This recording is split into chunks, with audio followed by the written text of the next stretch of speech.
नमस्कार मंडळी, कशा आहात तुम्ही सगळे? मी धनश्री, स्वागत आहे तुम्हा सगळ्यांचं माझ्या यूट्यूब चॅनलमध्ये. तर आज मी इथे बनवलेले आहे साबुदाणा वडे. तर आज ना एकादशीचा उपवास आहे, तर त्यामुळे मी इथे ना साबुदाण्याचे वडे बनवलेले आहे नाश्त्यासाठी. सोबतच इथे मी चटणी बनवलेली आहे. खूप छान कुरकुरीत आणि आतमधून छान असे टम्म फुगलेले सुद्धा आहेत आणि सॉफ्टसुद्धा झालेले आहेत आणि बाहेरून सुद्धा छान कडक आणि क्रिस्पी असे झालेले आहेत. तर व्हिडिओमध्ये तुम्ही बघतच असाल की इथे वडे किती छान झालेले आहेत. मी जास्त असे जाड वडे ठेवलेले नाही आहेत आणि खूप मोठे पण केलेले नाही आहे. बरोबर इथे छोटे छोटे आकाराचे मी इथे वडे बनवलेले आहेत. चला तर मग जास्त वेळ न गमावता आपण व्हिडिओला स्टार्ट करूया. आणि जर माझा व्हिडिओ आवडला तर व्हिडिओला लाईक करून घ्या आणि चॅनलला सबस्क्राईब करून घ्या, म्हणजे माझे सगळे व्हिडिओ तुमच्यापर्यंत पोहोचेल. तर सगळ्यात आधी ना मी इथे घेतलेला आहे भिजवलेला साबुदाणा. तर सकाळीच मी साबुदाणा इथे भिजायला टाकून ठेवलेला होता. तर मी इथे ना 1 पाव साबुदाणा घेतलेला आहे आणि सोबतच इथे 4 बटाटे उकडून घेतलेले आहे आणि सोबतच इथे मी मिरचीचा ठेचा घेतलेला आहे, मिक्सरमध्ये ते बारीक करून घेतलेला आहे आणि शेंगदाण्याचा कूट घेतलेला आहे आणि चवीपुरतं इथे मीठ घेतलेलं आहे. ते पण उपवासाचं मीठ घेतलेलं आहे, सेंधा नमक.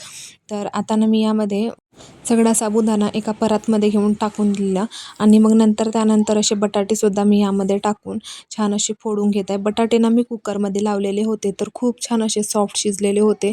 तर त्यामुळे मला इथे किसणीने वगैरे किसायची गरज नव्हती, कारण हाताने फोडताच असे छान सॉफ्ट झालेले होते. तर तुम्ही ना इथे बटाटे जर तुमचे कडक असतील, खूप कमी शिजलेले असेल, तर तुम्हाला इथे किसणीने किसून घ्यावं लागेल. त्यानंतर मी याच्यामध्ये टाकलेला आहे मिरचीचा ठेचा. सोबतच यामध्ये मी शेंगदाण्याचा जो कूट होता तो टाकलेला आहे आणि इथे चवीपुरतं मीठ टाकलेलं आहे. बस, बाकी मी याच्यामध्ये कोणतेही इन्ग्रेडियंट्स ॲड केलेले नाही आहेत. तर तुम्हाला एक गोष्ट यामध्ये लक्षात ठेवायची आहे की साबुदाणा जो आहे तो खूप जास्त भिजलेला नको आहे किंवा पचपचा नको. इथे कमी पाण्यामध्येच तुम्हाला इथे भिजत घालायचा आहे. तर बटाटेसुद्धा ना इथे मी सॉफ्ट घेतलेले होते, तर त्यामुळे ना मी साबुदाणा जो आहे तो थोडा कमी पाणी टाकून मी भिजत घातलेला आहे.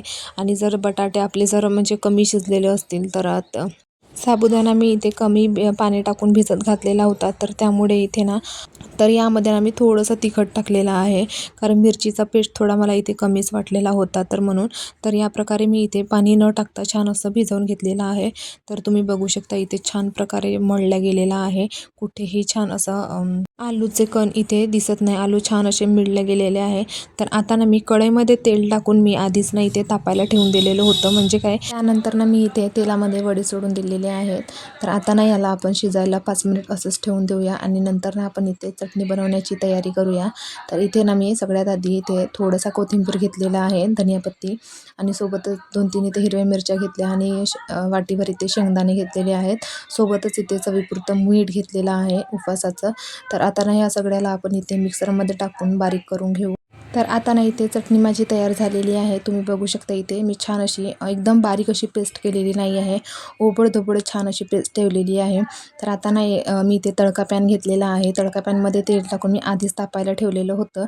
तर तेल इथे गरम झालेलं होतं. तर तडक्यासाठी ना मी इथे मोहरी टाकलेली आहे. तुम्ही जर मोहरी खात नसाल तर नका टाकू, पण आम्ही प्रत्येक उपवासाला मोहरी खातोच, त्यामुळे इथे मी मोहरी वापरत आहे. आणि खूप साऱ्या व्हिडिओमध्ये आणि खूप साऱ्या लोकांना बघितलं मी इथे कोथिंबीर पण कोणी खात नाही, पण इथे आम्ही आधीपासूनच खात आहे, त्यामुळे मी इथे कोथिंबीरचा वापर करत आहे.